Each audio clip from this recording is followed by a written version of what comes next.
నమస్తే సార్. నమస్తే. సార్ కంటి చూపు బలహీనపడింది అన్నప్పుడు అంటే ఐసైట్ వచ్చింది అని చెప్పేసి నిర్ధారిస్తూ ఉంటారు. ఇది ఏమైనా లక్షణాలతోటి మనకు కనిపిస్తుంది అంటారా మొదటిగా స్టార్టింగ్ నుంచి? కనిపిస్తుందమ్మా. సో కళ్ళు మసకబారిపోవడము, కొంతమందికి దూరం ఉన్నటువంటి సీన్స్ కనిపించవు సరిగ్గా, కొంతమందికి దగ్గర సీన్స్ కనిపించేటువంటి పరిస్థితి ఏర్పడుతుంది. అదేవిధంగా తలనొప్పి వచ్చేటువంటి పరిస్థితి ఏర్పడుతుంది. తర్వాత తలలో సార్ట్ ఆఫ్ డిస్కంఫర్ట్, ఇన్కన్వీనియంట్ ఉండేటువంటి పరిస్థితి ఏర్పడుతుంది. ఈ విధంగా కొన్ని లక్షణాలు మాత్రమే ఉంటాయి మా సైట్ ప్రాబ్లం వచ్చినటువంటి వాళ్ళలో సర్వసాధారణంగా. ఓకే, దాన్ని కరెక్ట్ చేసుకోవాలి అని అంటే మన వంటింటిలో ఏమన్నా వైద్యానికి సంబంధించిన పదార్థాలు ఉన్నాయమ్మా. మనం దైనందిన జీవితంలో ఆహార పదార్థాల్లో, వంటకాల్లో కొన్ని పదార్థాలని తరచుగా వాడుకోవడం వల్ల కంటి జబ్బులు రాకుండా ఉంటాయమ్మా. ముఖ్యంగా ఈ రోజుల్లో చిన్న వయసు నుంచే కంటి జబ్బులు వస్తున్నాయి. ఉదాహరణకి మీరు స్కూల్ గోయింగ్ చిల్డ్రన్స్ గమనించండి అమ్మా. ఒక 50 మంది స్కూల్ ఒక సెక్షన్లో ఉన్నటువంటి పిల్లల్ని గమనించినట్లయితే, స్కూల్ గోయింగ్ చిల్డ్రన్ చిన్న క్లాస్ తరగతి చదివేటువంటి పిల్లల్ని గమనించినట్లయితే 50 మందిలో దాదాపు ఒక 10 మంది దాకా స్పెట్స్ పెట్టేటువంటి పరిస్థితి ఏర్పడిందమ్మా. సో ఒక 30-40 సంవత్సరాల క్రితం ఈ పరిస్థితి లేదు. సో దేహధర్మాల్లో భాగంగా, జీవధర్మాల్లో భాగంగా వయస్సు వచ్చిన తర్వాత మరి మిగతా అవయవాలలో ఆ చైతన్య రహిత్యము, అదేవిధంగా క్రియా సామర్థ్యం తగ్గిపోయేటువంటి పరిస్థితితో పాటు సో సర్వసాధారణంగా ఎక్కువ శాతం మందిలో కూడా మరి కంటికి సంబంధించినటువంటి సమస్యలు, చెవులకు సంబంధించినటువంటి సమస్యలు, ఇలాంటి సమస్యలు వస్తుంటాయమ్మా. ఇది సర్వసాధారణం, కామన్ ఎక్కువ శాతం మందిలో. కానీ మరి చిన్న వయసులో రావడం మాత్రం అసాధారణము, అసహజం. అది మనం చేతులారా చేసుకోవడం. ఎగ్జాక్ట్లీ మా తల్లిదండ్రులకు అవగాహన లోపం చేత, ఆరోగ్య స్పృహ లేకపోవడం చేత పిల్లల్ని అతి గారాభంగా వాళ్లకు ఉపయోగపడినటువంటి ఏమాత్రము దేహానికి మంచి చేయనటువంటి fast foods, junk foods, bakery foods, ice creams, cool drinks ఇలాంటి విపరీతంగా వాడడం, ఇలాంటి అనేక రకాల కారణాల చేతనే మరి చిన్న వయస్సు నుంచే ఈ యొక్క సమస్య వస్తుంటుంది. ఇదంతా నాణ్యానికి ఒకవైపే. రెండో వైపు చూస్తామంటే చిన్నప్పటి నుంచి మా అన్నప్రాసన మొదలుపెట్టినప్పటి నుంచి కూడా తల్లిదండ్రులు మరి ఆరోగ్య స్పృహ లేకపోవడం చేత, అవగాహన సరిగ్గా లేకపోవడం చేత ఈ సెల్ కల్చర్ అలవాటు చేసినారమ్మా.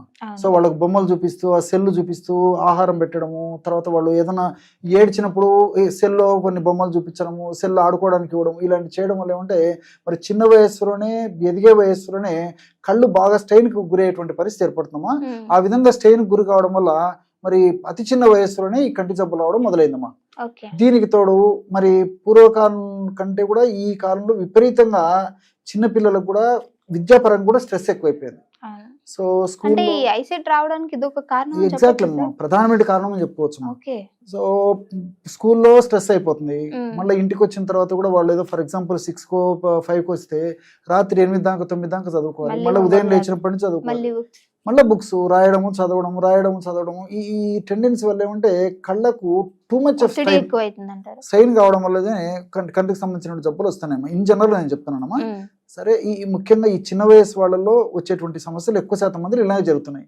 దీనికి తోడు ఆహారంలో ఏ ఆహారం మంచిది, ఏ ఆహారం మంచిది కాదని చెప్పేసి చాలా మందిలో అవగాహన లేదమ్మా. తల్లిదండ్రులకు గారాభంగా పెంచడం చేత పిల్లలు ఏది కోరుకుంటే పెట్టడము, ఏది అడిగితే అది పెట్టడము, ప్రతిరోజు ఇంచుమించు బయటికి తీసుకెళ్లిపోవడము, బయట బేకరీ ఫుడ్స్ అని, తర్వాత ఈ స్నాక్స్ అని చెప్పేసి, లేకపోతే ఈ ఫాస్ట్ ఫుడ్స్ అని చెప్పేసి రకరకాల చెత్త ఆహారం అంతా అవగాహన లోపంతో పెడుతున్నారు.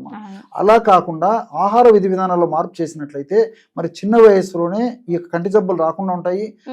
అంతేకాకుండా ఒకవేళ అదవ వచ్చినా మరీ ఇబ్బందికరంగా పరిణమించకుండా ఉండేటువంటి పరిస్థితి కూడా ఏర్పడుతున్నాం. ఏ విధమైన ఆహారం అనుకోవచ్చు? ఆహారంలో కరివేపాకు బాగా వాడాలమ్మా. సో కరివేపాకు అంటే ఇది జుట్టుకి కూడా ఎగ్జాక్ట్లీ చాలా బాగా పనిచేస్తుందమ్మా.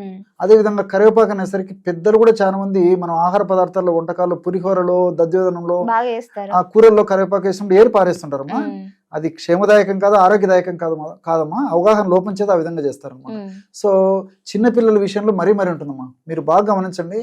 కరివేపాకు వేసి వంట చేసి తల్లులు పెడితే వద్దని చెప్పేసి పక్కన పారేసేస్తుంటారు అన్నమాట. వాళ్ళకు నచ్చ చెప్పేసేసి కరివేపాకుని ఏదో ఒక రూపంలో, అలా ఆకులు కాకపోయినా కరివేపాకు పొడి చేసిన ఆ రూపంలో ఆహారంగా ఏదో ఒక పద్ధతిలో ఇస్తుండాలమ్మా. అంటే కరివేపాకులో ఉన్నటువంటి విటమిన్ ఏ ఈ కళ్ళకు చాలా చాలా మంచిది. ఓకే. అందుకే మన పెద్దలు ఆహారపు అలవాట్లో విధి విధానంలో భాగంగా కరివేపాకును కూడా ఆహారంలో వంటకాల్లో భాగంగా అది కూడా వేసి వంటలు తయారు చేసి వడ్డించేటువంటి వాళ్ళు కాబట్టి ఈ మరి చిన్న వయసులో ఆ జబ్బు రాకుండా ఉండేటమ్మా. అవును. సో ఈ రోజుల్లో ఆ పరిస్థితి లేదు కాబట్టి అంటే కరివేపాకును వాడేటువంటి పద్ధతిలో పిల్లలకు అలవాటు చేయడం చాలా చాలా మంచిదమ్మా. అదేవిధంగా వారంలో కనీసం ఒక్క రోజన్నా ఈ క్యారెట్ అమ్మా, క్యారెట్ గడ్డ ఏదో ఒక రూపంలో పిల్లలకు అలవాటు చేయాలి. మరి ఏదైనా కొంచెం సమస్య ఎక్కువ ఉన్నట్టుంటే వారంలో 2 సార్లు 3 సార్లు వాడినా తప్పలేదమ్మా. క్యారెట్ అలాగే తినడం కానీ, సలాడ్ రూపంలో కానీ, క్యారెట్ను కూరలో చేసి ఇవ్వడం కానీ, సాంబార్లు వేసి ఇవ్వడం కానీ, ఏదో ఒక పద్ధతిలో ఈ క్యారెట్ను వాడుకోవడం వల్ల కూడా క్యారెట్లో ఉన్నటువంటి విటమిన్ ఏ, తర్వాత జియోగ్జాంతిన్ ఇలాంటివి అనేక రకాలైనటువంటి పదార్థాలు కూడా ఈ కంటి ఆరోగ్యానికి చాలా చాలా మంచిదమ్మా. అదేవిధంగా మునగ ఆకు కూడా ఏదో ఒక రూపంలో వాడుకోవడం వల్ల కూడా ఈ కంటి జబ్బులు రాకుండా ఉండేందుకు, వచ్చినటువంటి జబ్బులు త్వరగా ముదరకుండా ఉండేందుకు కూడా ఉపయోగపడతాయమ్మా. సరే, ఇవన్నీ ఆహార పరంగా. మరి ఔషధ పరంగా కూడా చాలా చాలా మనం వాడుకోవచ్చమ్మా. అలాంటి వాటిల్లో మరి అత్యంత సులభంగా తయారు చేసుకోదగ్గ దివ్యమైనటువంటి ఒంటింటి ఔషధం ఏదంటే ఒక 3 పదార్థాలతో ఔషధం తయారు చేసుకుని వాడుకోవచ్చమ్మా. అదేంటంటే బాదం పప్పులమ్మా. సో బాదం పప్పులు ఈ మధ్య కాలంలో చాలా ప్రాచుర్యం పొందాయమ్మా. సో ఇంచుమించు అందరి ఇళ్లలో ఈ బాదం పప్పులు, డ్రై నట్స్, డ్రై ఫ్రూట్స్ ఇవన్నీ ప్రకృతి సిద్ధంగా సహజసిద్ధంగా దొరికేటువంటి ఎక్కువ వాడుతున్నారు కాబట్టి ఈ బాదం పప్పులు కూడా చాలా ప్రాచుర్యం పొందాయి. బాదం పప్పుల వల్ల ఈ యొక్క రక్తనాళాలకు మంచిది, గుండె జబ్బులకు మంచిది. అదేవిధంగా ఏదన్నా కొంచెం ఈ మెదడుకు సంబంధించినటువంటి జబ్బులు రాకుండా ఉండేందుకు బాదం పప్పు ఉపయోగపడుతుంది. నర్వస్ వీక్నెస్ ను బాదం పప్పు తగ్గిస్తుంది.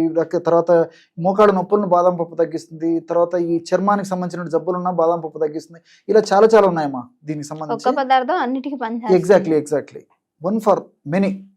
సో ఈ బాదం పప్పును కాస్త నెయ్యి వేసేసి వేయించేసేయాలమ్మా. వేయించేసేసి ఒక 100 గ్రాములు చూర్ణం చేసుకొని ఆ బాదం పప్పు పొడి 100 గ్రాములు తీసుకోవాలి. అదేవిధంగా సోంపు గింజలు కూడా కాస్త వేయించేసేసి చూర్ణంలాగా తయారు చేసుకుని ఒక 100 గ్రాములు అది తీసుకోవాలమ్మా. పటిక బెల్లం పొడి, దాన్ని నవ్వుబోతు, కలకొండ, మిశ్రి అనేటువంటి పేర్లతో పిలుస్తుంటారు. సో ఆ పొడి కూడా 100 గ్రాములు తీసుకోవాలి. అంటే సమానంగా. ఫర్ ఎగ్జాంపుల్ బాదం పప్పు పొడి 50 గ్రాములు తీసుకున్నట్లయితే సోంపు గింజల పొడి కూడా 50 గ్రాములు తీసుకోవాలి. పటిక బెల్లం పొడి కూడా 50 గ్రాములు తీసుకోవాలి. అట్లా ఎంతైనా తీసుకోండమ్మా. 3 సమానంగా తీసుకోవాలి. ఆ 3 పదార్థాలను బాగా కలిపేసి ఒక గాజు సీసాలో ఉంచుకొని రోజు ఒక్కసారమ్మా రాత్రిపూట 100 ml పాలల్లో 1 టీ స్పూన్, అంటే హాఫ్ టీ స్పూన్ వరకైనా పర్లేదమ్మా, 1/2 టీ స్పూన్ నుంచి మాక్సిమం 1 టీ స్పూన్ వరకు ఆ యొక్క పొడి పాలలో కలిపేసి పిల్లలకి ఇస్తున్నారు. పెద్దలు కూడా వాడుకోవచ్చమ్మా. పిల్లల గురించి నేను స్ట్రెస్ చేస్తున్నాను. 30 సంవత్సరాలు, 40 సంవత్సరాలు, 50 సంవత్సరాలు దాటినటువంటి వాళ్ళు కూడా ఈ యొక్క ఔషధాన్ని వాడుకోవచ్చు. ఈ యొక్క ఔషధం వల్ల మల్టిపుల్ బెనిఫిట్స్ ఉంటాయమ్మా. ఇంతకుముందే చెప్పినట్లు ఏంటంటే మీరు అడిగినట్లు కంటి జబ్బులకు ఉపయోగపడమే కాకుండా ఈ యొక్క ఔషధము చాలా మంది పిల్లలకి మెదడు బాగా స్ట్రెయిన్ కు గురి కావడం వల్ల మెదడులో కొన్ని రకాల హానికారకమైన రసాయన పదార్థాలు ఉత్పత్తి పెరగడం చేత ఆ యొక్క ప్రభావం చేత జ్ఞాపక శక్తి మందగించడము, ఏకాగ్రత తగ్గడము, మేధాశక్తి తగ్గడము, తర్వాత వెంటనే నిర్ణయం తీసుకునేటువంటి నిర్ణయ శక్తి తగ్గడం ఇలాంటివన్నీ ఉంటాయమ్మా. సో మెదడుకు సంబంధించినటువంటి ఎలాంటి ఇబ్బందులు లేకుండా ఉండేందుకు కూడా ఈ బాదం పప్పు, సోంపు గింజలు, పరోక్షంగా ఈ పటిక బెల్లం ఇవన్నీ కూడా ఉపయోగపడేటువంటి పద్ధతిలో ఉంటుంది. కాబట్టి కేవలము కంటి జబ్బులకే కాకుండా ఇది మెదడుకు సంబంధించిన జబ్బులు కూడా చాలా చక్కగా పనిచేస్తున్నాం. Okay, thank you so much sir, మంచి ఇన్ఫర్మేషన్ ఇచ్చారు. ఓకే, నమస్తే.